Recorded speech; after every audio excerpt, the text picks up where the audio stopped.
E aí, amigos? Sou novo na comunidade e trago esta história. Foi meu avô quem contou quando ainda estava entre nós. Sempre que narrava isso, deixava a família inteira tremendo de medo. Ele foi policial no pequeno município de Porto Feliz, próximo a Sorocaba, onde nunca acontecia nada fora do comum. O máximo que acontecia era algum bêbado causando confusão ou brigas por terrenos. Meu avô foi policial municipal até 2000, quando se aposentou. Pois bem, numa noite de 96 receberam uma chamada de emergência. Vizinho de uma casinha isolada, perto do mato, dizia que um homem tinha enlouquecido e estava atacando a família a golpes de facão. Meu avô e 3 colegas foram rápido ao local. Ao chegarem, o cenário era de pesadelo. A casa estava destruída, sangue por todo lado, móveis virados e vizinhos em pânico. Entraram armados, com cautela. O que viram quase os fez vomitar. O homem já tinha matado a esposa e os 4 filhos, esquartejados como se tivesse sido tomado por uma fúria incontrolável. Meu avô dizia que nunca tinha visto algo assim. A ordem no rádio era clara: capturar o sujeito, de preferência vivo, e levá-lo à delegacia. Procuraram pelo bairro, mas o homem não aparecia. Até que vizinhos disseram tê-lo visto correndo para o mato. O encontraram agachado numa ladeira, murmurando coisas. Parecia brigar com alguém invisível. Repetia muito: "Não quero fazer isso, por favor, me deixe em paz." Mandaram que largasse o facão e se entregasse, mas ele não respondeu. De repente saltou e correu em direção a uma casa próxima.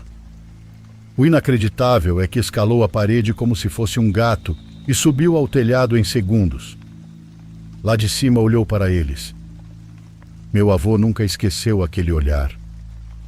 Os olhos estavam vermelhos como se fossem explodir e uma baba escorria da boca. A pele parecia estranha, cheia de manchas e bolhas. O homem começou a gritar palavrões pesados sem parar sequer um segundo. Era assustador, mas eles não podiam deixá-lo escapar. De repente pegou o facão e começou a cravá-lo no próprio pescoço. Meu avô e os outros ficaram em choque. Um dos policiais perdeu o controle total e abriu fogo nas pernas do rapaz. Atirou várias vezes, mesmo a ordem sendo capturá-lo vivo. O sujeito caiu do telhado, morto, ou assim parecia. Enquanto tentavam acalmar os vizinhos, alguns curiosos entraram na casa e saíram gritando, horrorizados. Meu avô e os colegas tiveram que expulsá-los para não contaminarem a cena do crime. Quando os peritos chegaram, concluíram que o homem tinha tido um surto de esquizofrenia. O estranho é que, segundo os registros, ele nunca havia mostrado sinais de transtorno mental. Era um trabalhador comum da roça, aparentemente normal, que de repente virou um monstro. A casa ficou abandonada e ninguém queria passar perto. Mas algo ainda mais sombrio aconteceu depois. A polícia começou a receber ligações vindas daquela mesma casa. Era uma mulher chorando, pedindo ajuda, dizendo que o marido tinha enlouquecido e estava com um facão. Meu avô e os outros foram várias vezes, mas a casa estava sempre vazia, do jeito que ficou naquela noite. As ligações não paravam, então tiveram que quebrar o telefone que ficou na casa. Até hoje, esse caso é o mais assustador que já ouvi. Histórias assim não acontecem todo dia, e só de imaginar já dá muito medo. É isso, Diário. Foi um prazer compartilhar minha história. Saudações do seu seguidor, Marcel.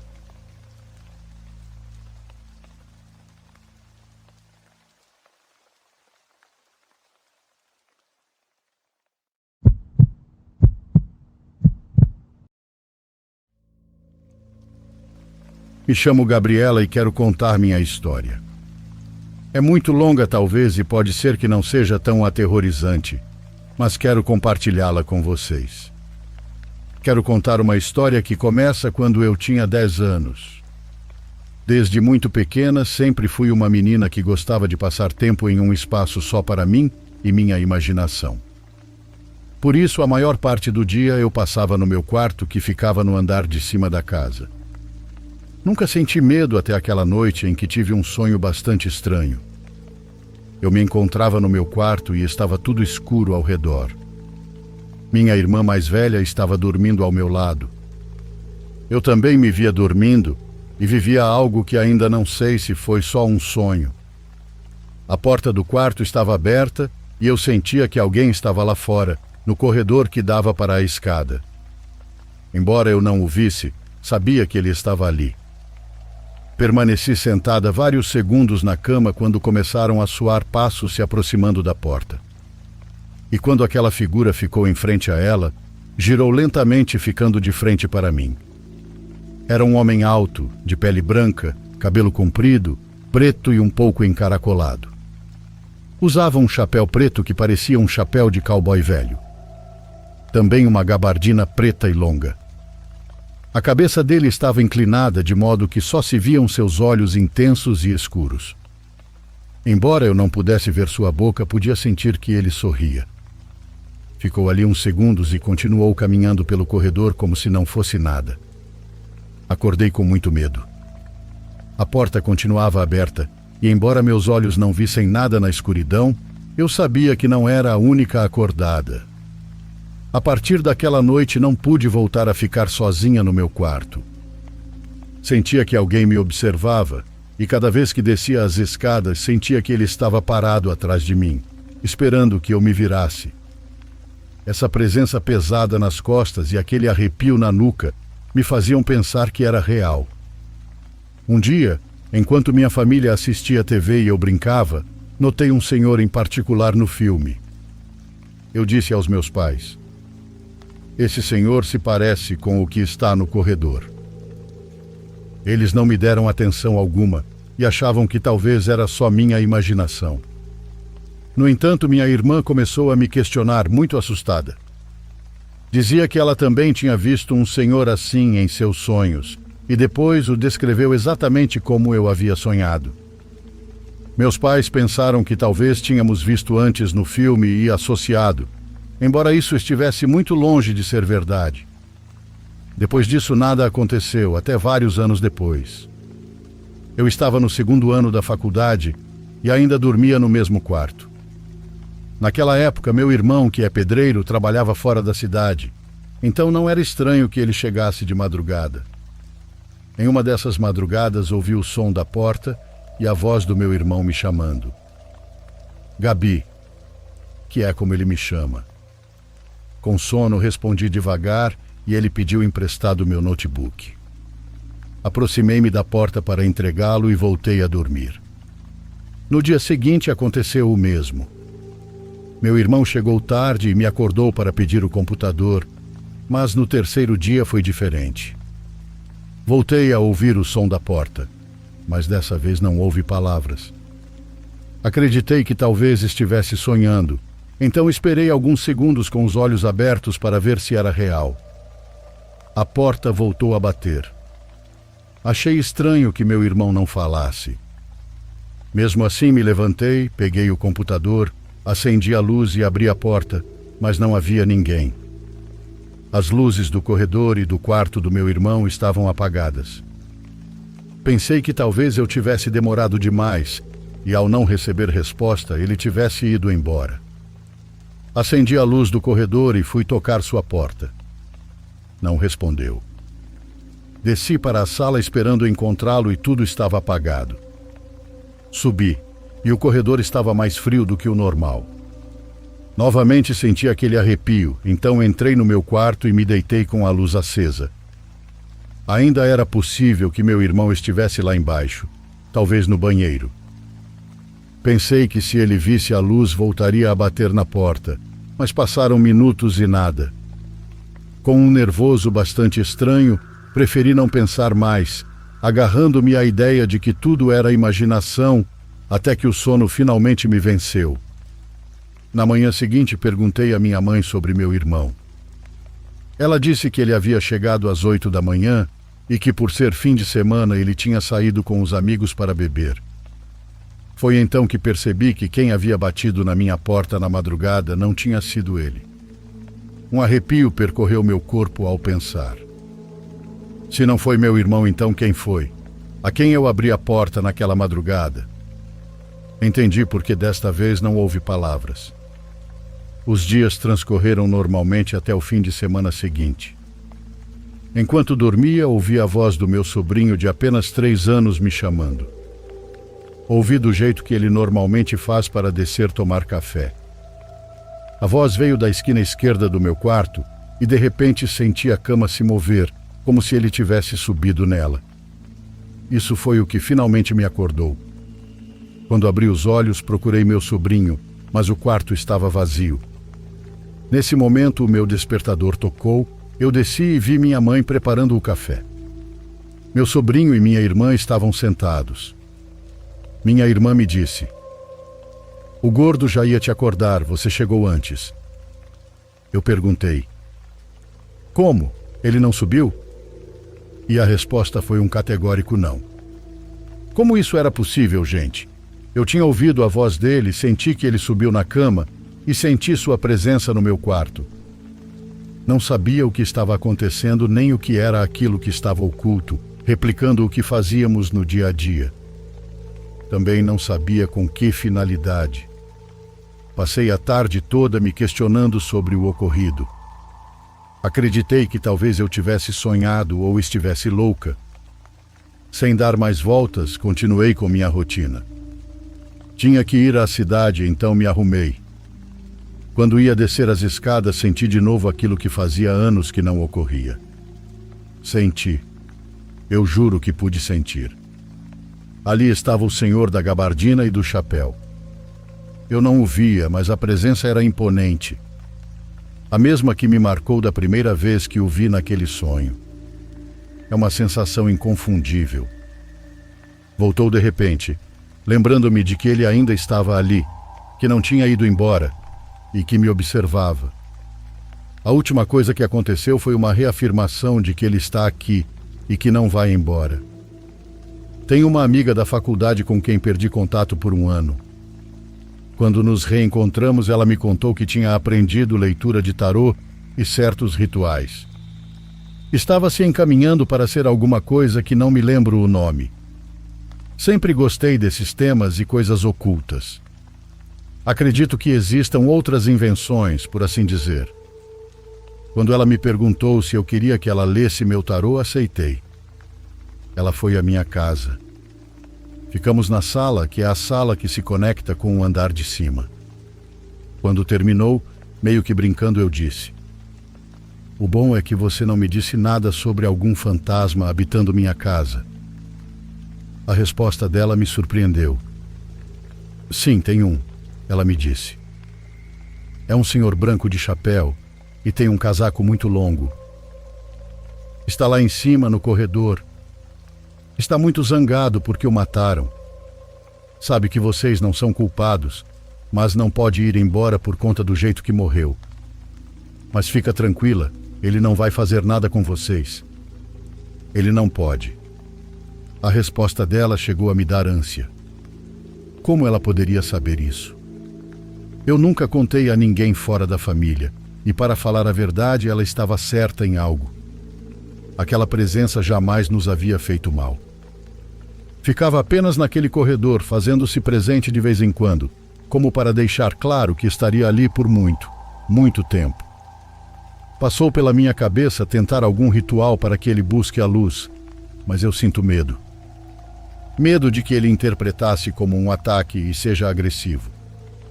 Eu morro de medo de tudo que envolva possessão, então preferi aceitar que continue ali. Bom, obrigado a todos por ouvir meu relato.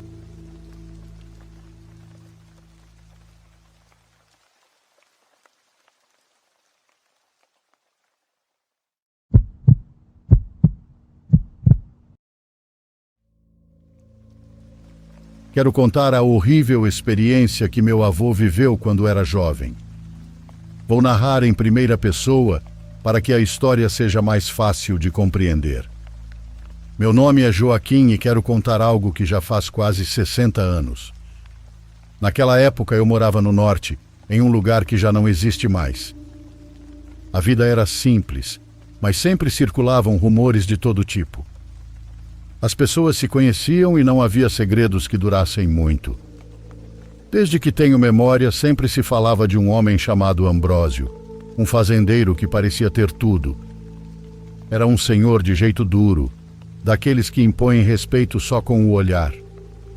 Muitos diziam que esse jeito de ser foi o que o ajudou a prosperar, porque quando jovem não tinha nada. Com o tempo conseguiu erguer sua casa e suas plantações na serra, e pouco a pouco ganhou dinheiro e fama. Ambrósio teve 10 filhos ao todo, todos da mesma mulher. Mas nem todos estavam vivos, pois havia muitas tragédias em torno deles. Quando cheguei à juventude, o mais novo já devia ter uns 20 anos.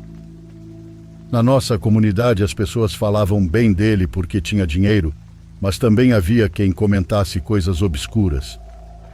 O boato mais forte era que Ambrósio tinha entregue sua filha mais nova a entidades sombrias e que por isso a moça morreu com apenas 15 anos.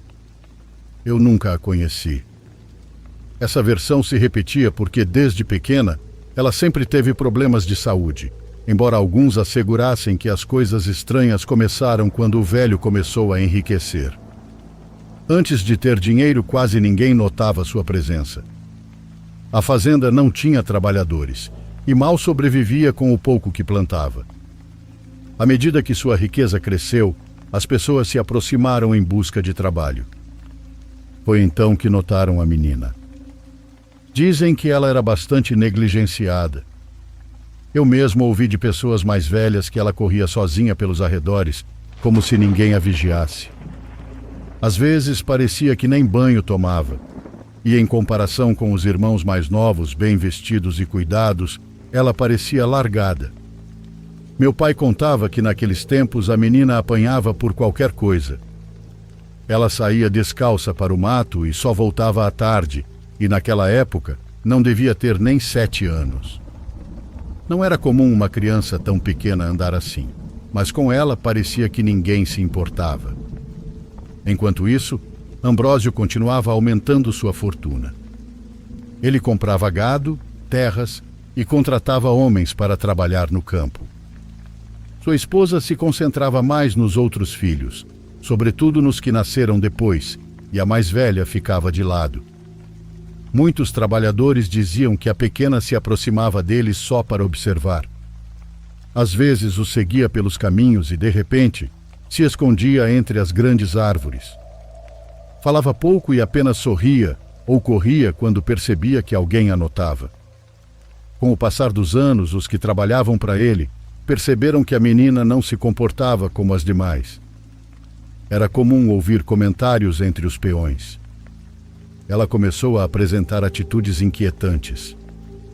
Alguns diziam que estava cada vez mais confusa.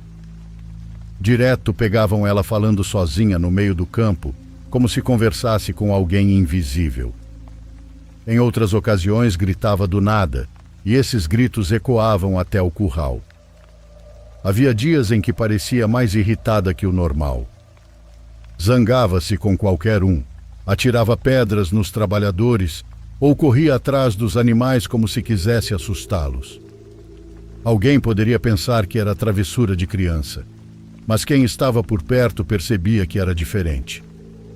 As mudanças de humor eram bruscas. Num momento estava tranquila e no outro tomada por uma fúria de dar medo. Nem sempre era assim. Às vezes brincava sozinha na propriedade, desenhando figuras na terra com um graveto ou recolhendo flores secas. Em certos momentos, parecia uma menina normal, cumprimentava os trabalhadores ou perguntava o que faziam. Na comunidade dizia-se que a mãe não tinha paciência com ela. Tratava-a com frieza, e isso se estendeu aos irmãos mais novos. Embora morassem todos no mesmo lugar, os irmãos não queriam brincar com a menina. Quando o faziam, era apenas para jogar terra ou pedras, como se fosse uma espécie de jogo cruel. A mãe nunca os repreendia. Ao contrário, dizia que eram coisas de criança e que não havia motivo para preocupação. Mas os trabalhadores que presenciavam sabiam que não era brincadeira, pois a menina terminava abrindo a boca de chorar. As fofocas aumentaram quando começaram a circular histórias sobre o que o próprio Ambrósio dizia quando bebia no boteco. Alguns garantiam que mais de uma vez, já embriagado, confessou ter entregado a alma da filha a um ser das trevas. Dizia que essa criatura lhe apareceu um dia no mato e lhe ofereceu fortuna em troca dela. A pequena nem sequer havia nascido, mas ele afirmava que não era sua filha e que nunca a quis. Palavras muito duras. Em um lugar pequeno não passavam despercebidas. Os homens que o ouviam talvez não acreditassem totalmente, mas repetiam essas palavras até que todos soubessem. Com o tempo, a história ganhou força e muitos começaram a pensar que o comportamento estranho da menina era consequência disso.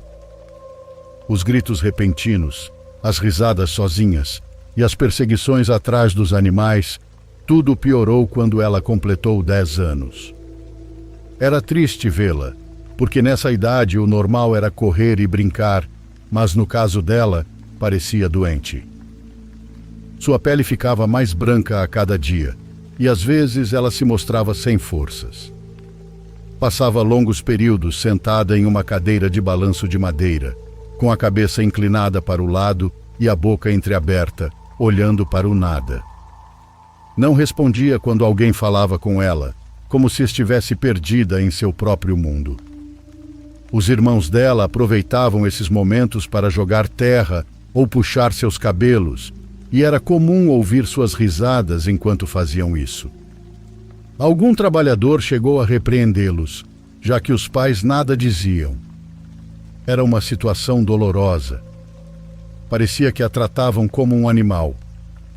É certo que também eram crianças, mas a crueldade era evidente. Para muitos que viviam o dia a dia na roça, era difícil ver como a pequena recebia esse tratamento sem que ninguém a defendesse. Houve uma época em que seu comportamento mudou de forma notável. Começou a gritar de medo, como se visse algo que os outros não viam. Esses gritos ecoavam por toda a casa e chegavam até os animais. A mulher que trabalhava na limpeza foi a primeira a comentar o que acontecia. Dizia que a menina parecia assustada o tempo todo, que não queria mais sair de casa e preferia ficar trancada. Às vezes a encontravam escondida debaixo da cama, tremendo e com os olhos fundos. Ela dizia que havia um homem com cara de cachorro que queria levá-la para longe. Não era birra, pois sua reação era de verdadeiro terror. Ela se contorcia e se agarrava ao que encontrava, como se lutasse contra algo que só ela via. A mãe reagia da pior maneira. Em vez de tentar acalmá-la ou protegê-la, irritava-se e a arrastava quase à força debaixo da cama. Puxava-a com violência até deixá-la de pé no quintal, mesmo enquanto a menina chorava e implorava para não ser levada para fora. Os gritos ecoavam por toda a fazenda e os trabalhadores, sem entender o que ocorria, comentavam entre si que a menina não podia sair de casa. Parecia até que a mãe queria fazê-la sofrer de propósito. Essa cena se repetiu várias vezes. A pequena gritava que via o homem com cara de cachorro rondando a casa ou observando-a do mato. Dizia que ele falava baixinho, prometendo levá-la se ela permitisse. Os peões se entreolhavam, sem saber o que pensar. Alguns achavam que eram imaginações de uma criança doente, outros garantiam que havia algo estranho nessas palavras. Com o tempo, a menina começou a apresentar sintomas que, na época, muitos acreditaram ser de uma possessão. A senhora que fazia a faxina do lugar, às vezes levava a filha para ajudá-la nas tarefas mais simples. Foi ela quem começou a comentar o que via. Dizia-se que havia ocasiões em que a menina se comportava como se fosse um bebê. A encontravam engatinhando pela casa, com as mãos e os joelhos machucados de se arrastar no chão. O foda era que ela não queria ficar de pé mesmo que insistissem. Além disso, a senhora contava que a menina tinha episódios em que puxava o próprio cabelo com força. Ficava num canto puxando-o como se quisesse arrancá-lo. eram ataques repentinos que ninguém entendia. Às vezes começava tranquila e num instante mudava por completo. Uma vez a mulher da limpeza relatou que estava varrendo os quartos quando escutou um choro que vinha debaixo da cama. Ela se abaixou e encontrou a pequena escondida ali. A menina estava encolhida, cobrindo o rosto com as mãos e chorando sem parar. Entre soluços dizia que estava com medo, que o homem com cara de cachorro não a deixava sair. A mulher perguntou onde estava esse homem, e ela respondeu que estava ali com ela debaixo da cama, abraçando-a. Chamou-a várias vezes para que saísse, mas a pequena não quis. Pelo contrário, de repente começou a gritar e a rir ao mesmo tempo, numa mistura estranha. Em questão de segundos começou a se bater contra a base da cama. O móvel se movia com as pancadas e os golpes eram tão fortes que parecia que ia se machucar de verdade. Assustada, a mulher chamou a mãe porque temia que a menina se ferisse, mas longe de ajudar, a situação piorou. A mãe entrou no quarto irritada, se abaixou e tirou a filha arrastando-a pelo braço. Em vez de demonstrar preocupação, gritava que ela era uma bruxa. Os trabalhadores que estavam por perto ouviram os gritos e ficaram na deles. Depois de arrastá-la para fora, a mãe a levou até o quintal e a sentou debaixo de uma árvore. A menina ficou chorando ali a tarde inteira, sem que ninguém se aproximasse para consolá-la.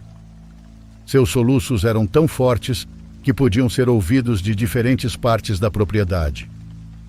Os peões que cuidavam do gado ou trabalhavam nos currais não podiam evitar olhar para onde ela estava, mas ninguém se atrevia a intervir. Foi duro para muitos ouvir aqueles choros. A imagem dela sentada debaixo da árvore, com o rosto cheio de lágrimas e os joelhos marcados, ficou gravada na memória de quem presenciou. A mistura de medo e abandono era evidente, e embora alguns quisessem fazer algo, sabiam que naquela casa tudo dependia dos pais e que eles não permitiam que ninguém opinasse. O estranho era que as pessoas que trabalhavam ali comentavam que o ambiente não era normal. Diziam que se sentia um peso no corpo, fosse dentro da casa ou nas terras da família. Alguns asseguravam que depois de passar várias horas lá, sentiam dores de cabeça sem explicação. Os trabalhadores mais próximos do patrão chegaram a dar conselhos. Diziam para ele levar a filha a um médico, que tinham dinheiro suficiente para que ela fosse examinada na cidade. Havia quem lembrasse que, se já havia conseguido tantas coisas materiais, também podia gastar com a saúde da menina. Mas Ambrósio nunca quis. Ouvia calado, às vezes mudava de assunto ou simplesmente os olhava sem responder. O certo é que não demonstrava sinais de preocupação. Outros, em contrapartida, recomendavam procurar um curandeiro ou benzedeira. Diziam que o da menina não era normal e que talvez houvesse algo a ser feito com rezas ou remédios tradicionais. Mais de um se ofereceu para levá-los até onde viviam aquelas pessoas que sabiam tratar males estranhos. Porém, a família nunca deu o passo preciso para isso. Diziam que fariam, mas nunca cumpriam. O que mais se comentava entre os trabalhadores era o que acontecia quando a família descia na comunidade. Levavam todos os filhos bem vestidos caminhando juntos, mas a ela deixavam amarrada a uma árvore lá na casa. Pediam aos homens que ficavam trabalhando que cuidassem dela, mas sempre deixavam claro que não a desatassem sob nenhuma circunstância.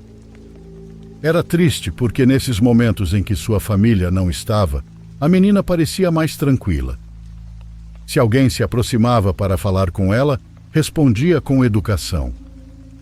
Às vezes sorria, até fazia perguntas simples ou tentava brincar com o pouco que tinha ao alcance. Embora estivesse amarrada, arranjava um jeito de se entreter, como arrancar folhas do chão ou cantar baixinho. Parecia que a ausência da mãe e dos irmãos lhe dava um respiro. Ainda assim, era evidente que estava doente, pois sua aparência mostrava isso. Sua pele parecia apagada, o rosto magro e os olhos fundos. Tinha gestos de cansaço, como se qualquer coisa a esgotasse, e o que mais os trabalhadores notavam era a tristeza em seu olhar. Não era uma menina que irradiava alegria, pelo contrário, parecia marcada pela solidão. Os que testemunharam tudo aquilo nunca esqueceram, mas naquela época ninguém se metia na forma como os outros criavam seus filhos. O que acontecia dentro de cada casa era respeitado, mesmo que parecesse errado do lado de fora. Limitavam-se a obedecer às ordens do patrão e a calar o que viam. A moça faleceu quando tinha 15 anos. Foi um golpe duro para alguns trabalhadores que haviam estado próximos dela, porque apesar do estranho comportamento e de tudo o que se dizia, não deixava de ser uma criança. Na comunidade comentava-se que seu fim já estava escrito desde que o próprio pai havia dito aquelas palavras no bar. Que não era sua filha e que nunca a havia querido. O que veio depois foi ainda mais estranho. Nos anos seguintes, parecia que uma nuvem escura havia se assentado sobre o resto dos filhos de Ambrósio. Pouco a pouco foram caindo em desgraça de diferentes formas. Alguns começaram a adoecer sem razão aparente. Eram jovens, fortes, mas de repente se enfraqueciam e tinham mal-estares que não pareciam ter cura. Outros, já mais velhos, começaram a brigar entre si por dinheiro, terras ou propriedades. As discussões eram frequentes até mesmo diante das pessoas. Também houve aqueles que simplesmente não encontraram rumo na vida. Passavam os dias sem fazer nada, vivendo do dinheiro do pai, sem trabalhar nem procurar como se sustentar. No fim dos 10 filhos que Ambrósio teve, apenas 1 ou 2 se tornaram pessoas de valor. Os demais ficaram perdidos na sombra do que havia acontecido com a irmã. O povo dizia que tudo isso era consequência do pacto que supostamente o homem havia feito. Diziam que sua riqueza havia sido conseguida a um preço alto demais e que esse preço estavam pagando os próprios filhos. Embora o homem sempre tivesse dinheiro, gado e trabalhadores sob seu comando, o que nunca teve foi paz dentro da família. Essa era a diferença. Nas conversas das tardes, quando os mais velhos se reuniam para falar, repetia-se a mesma ideia. Aquela menina havia sido sacrificada em vida, nunca recebeu amor nem cuidado. Agora, tudo de ruim que acontecia nas terras deles fazia parte desse castigo. Nunca conseguiram ser uma família unida, pelo contrário, parecia que a cada ano as coisas ficavam piores. No fim, Ambrósio partiu com dinheiro nos bolsos e propriedades em suas mãos. Nunca lhe faltou nada nesse sentido, mas o que ninguém queria imaginar era como havia ficado sua consciência, porque no fundo sabiam todo o mal que tinham feito àquela filha. A lembrança de seus gritos, de seu medo e de sua tristeza ficou marcada em quem foi testemunha. Muitos acreditavam que essa sombra nunca deixou eles e que continuou acompanhando a família como uma dívida que não podia ser paga com nada.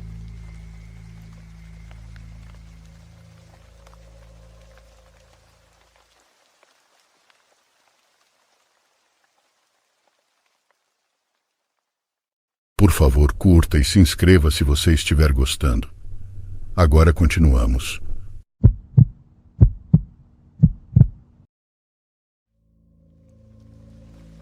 Eu trabalho em uma pequena lanchonete 24 horas na beira da estrada. Nada glamouroso. O dono era meu bom amigo, e eu precisava de algo apenas para me manter por um tempo. Também era bem melhor do que trabalhar em uma lanchonete comum, porque esse lugar nunca ficava cheio. Pelo menos não de uma vez só. Era apenas uma parada na rodovia onde normalmente caminhoneiros ou pessoas em viagens paravam para pegar um café ou uma refeição rápida antes de voltar para a estrada. Mas como eu trabalhava no turno da noite, geralmente era tudo bem silencioso, e essa noite não foi diferente. Apenas 2 ou 3 clientes pararam para tomar uma xícara de café e depois voltaram para a estrada. Depois disso, houve uma hora inteira de nada. Eu apenas me sentei perto da janela e olhei para a estrada vazia, pensando em qualquer coisa. Eventualmente, acho que por volta da 1 da manhã, um caminhão entrou no estacionamento, então fui até o balcão e cumprimentei os 2 homens que entraram. Ambos pareciam exaustos e pediram o mesmo que todos os outros naquela noite: 2 cafés pretos comuns para a viagem.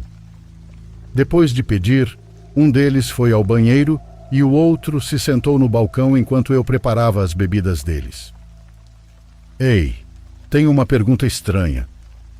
Você não está sozinha aqui, está? Essa pergunta me fez hesitar por um segundo. Eu não conseguia entender onde ele queria chegar. Decidi ser sincera, já que ele não parecia ter nenhuma intenção ruim. Sim, só eu hoje à noite. Tem sido tranquilo, então não me importo.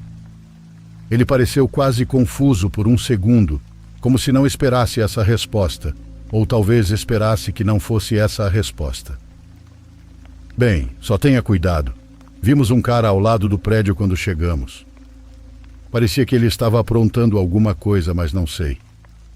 Achei que ele podia trabalhar aqui, foi por isso que perguntei. Agradeci por me avisar, e nesse momento o outro cara saiu do banheiro. Entreguei os cafés e eles foram embora, voltando para a estrada. Depois que eles se foram, voltei para a janela e olhei para os 2 lados do estacionamento, mas estava tudo vazio.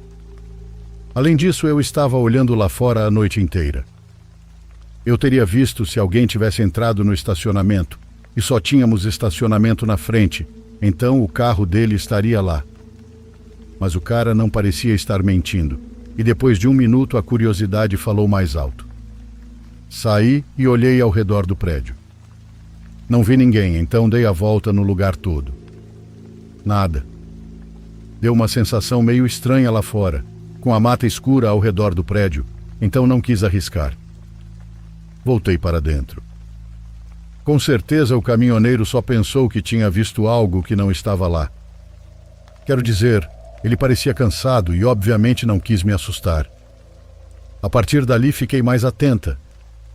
A lanchonete continuou morta, sem clientes, e nem muitos carros passando na estrada. A noite foi bem lenta. Lavei a louça, varri o chão, depois fiz uma pausa e fui ao banheiro por 1 minuto. Eu estava no celular, então estava demorando, mas em algum momento ouvi uma porta se abrir. Terminei rapidamente e fui para a entrada. Bem-vindo, eu disse no meu tom habitual de atendimento, mas parei imediatamente quando olhei para cima. Não havia ninguém sentado em nenhum dos bancos. Depois de alguns segundos andei pelo salão, mas ainda assim não vi ninguém. Eu tinha certeza de que ouvi a porta abrir. Era um som muito familiar para mim. Fui até a porta, abri e olhei lá fora. Nada de carros. Testei a porta algumas vezes e ela não era frouxa, então não abriria sozinha. Senti meu estômago apertar e não consegui evitar pensar no que o caminhoneiro disse sobre alguém rondando o prédio. Talvez realmente houvesse alguém. Tentei desligar a mente para não ficar paranoica e decidi terminar de lavar a louça. Com certeza eu estava apenas me assustando à toa, pensei. Fiquei lá atrás do balcão, esfregando a louça que restava dos turnos anteriores. No meio do barulho dos pratos, de repente ouvi outro som. Parecia algo se movendo. Desliguei a água rapidamente e larguei o prato que estava limpando. Ouvi de novo. Antes que eu pudesse ir até o canto para verificar o que era, um homem apareceu. Ele veio da sala dos fundos. O cara parecia ter uns 40 anos, barba grisalha e cabelo bagunçado. Usava um moletom azul marinho desarrumado. Ele sorriu e se sentou no balcão, enquanto eu fiquei parada, em choque, sem entender o que ele estava fazendo lá atrás. Claro que eu queria perguntar, mas fiquei com medo da resposta que poderia ouvir. "Um café, por favor", ele disse, quebrando o silêncio. Assenti e comecei a preparar. Eu sentia os olhos dele queimando minhas costas enquanto eu estava de frente para a cafeteira. Só esperava que, se eu desse o que ele queria, ele fosse embora. Entreguei o café e ele sorriu. "Só você aqui, né?" Aposto que fica bem solitário. Não parece que muita gente vem por aqui nessa hora da noite. Ah, mas não é tão ruim. Eu estava odiando cada segundo daquele homem ali, mas ele continuava falando. Quanto tempo eles te fazem trabalhar de madrugada? Até às 3 ou 4 da manhã? Eu disse que meus turnos mudavam bastante, sem querer dar nenhuma pista sobre meu horário. Finalmente ele se levantou e agradeceu, dando outro sorriso esquisito antes de sair. Observei ele indo para a estrada, sem entrar em nenhum carro, apenas caminhando até que não pude mais vê-lo. Meu coração ainda estava disparado. Algo nele era estranho e perturbador. Fiquei de olhos grudados na janela pelos 15 minutos seguintes. Acho que foi justamente o fato de eu não saber o que estava acontecendo que tornou tudo tão assustador. Será que era o cara de quem o caminhoneiro falou ou era outra pessoa? Se fosse ele, isso significava que ele estava por perto há horas, o que era ainda mais macabro. Eu realmente não queria voltar a lavar a louça ou fazer qualquer coisa que me fizesse virar as costas para as portas. Mas então, enquanto eu ainda olhava para a estrada vazia, ouvi o mesmo som que tinha ouvido quando estava no banheiro, uma porta abrindo. Mas por estar na sala principal, eu sabia que não era a porta da frente. Era a porta lateral, a que dá acesso ao lixo. Corri pelo balcão e olhei para o corredor. Estava escuro lá, mas uma das portas do armário estava se mexendo, como se alguém tivesse acabado de passar por ali. Instantaneamente saí correndo, entrei no meu carro e peguei a estrada, ligando para a polícia enquanto dirigia para longe. Quando os policiais chegaram, para minha surpresa, o homem ainda estava lá, escondido no armário. O mesmo cara que tinha entrado e me deixado com uma pulga atrás da orelha. Mas isso estava longe de ser o mais perturbador. Ele tinha uma corda com ele e, após procurarem um pouco mais, eles encontraram um esconderijo parcialmente enterrado na floresta atrás da lanchonete. Dentro havia basicamente um monte de equipamentos para fazer, digamos, coisas horríveis. Acho que ele estava de olho na lanchonete e eventualmente entrou para confirmar que eu estava sozinha, antes de voltar para a mata para buscar o resto das coisas. Ele queria me pegar e me arrastar para a floresta, onde estava o resto do material dele. Felizmente, ele está preso por agora.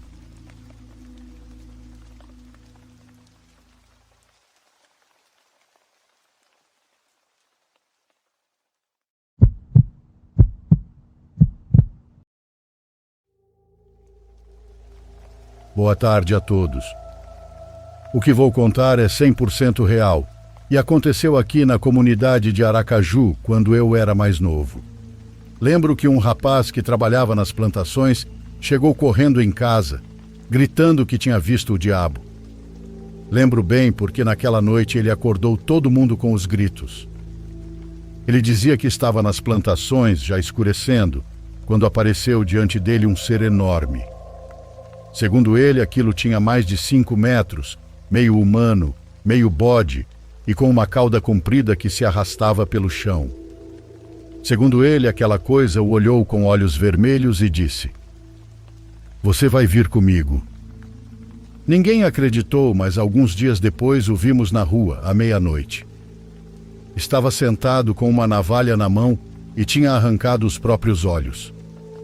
A mãe dele gritava, mas ele, sem os olhos, levou a cabeça para todos e disse bem tranquilo: "Sinto muito. O diabo agora precisa de mim." Em seguida se levantou, saiu caminhando e nunca mais foi visto. Desapareceu, e é estranho que nunca tenham encontrado o corpo, considerando o estado em que estava. Vale dizer que a família dele se dedicava a feitiços e amarrações, esse tipo de coisa. Depois do ocorrido, se tornaram cristãos fervorosos. O medo tomou conta. Chegavam a ir à missa todos os dias como se quisessem espantar o demônio. Por aqui já se esqueceram dele, mas é trágico o destino que teve. Eu o conheci. Era um bom rapaz. Tinha uns 5 anos a mais que eu. A verdade é que só Deus sabe onde ele está agora, se é que ainda vive. Mas aquilo que aconteceu foi realmente sombrio.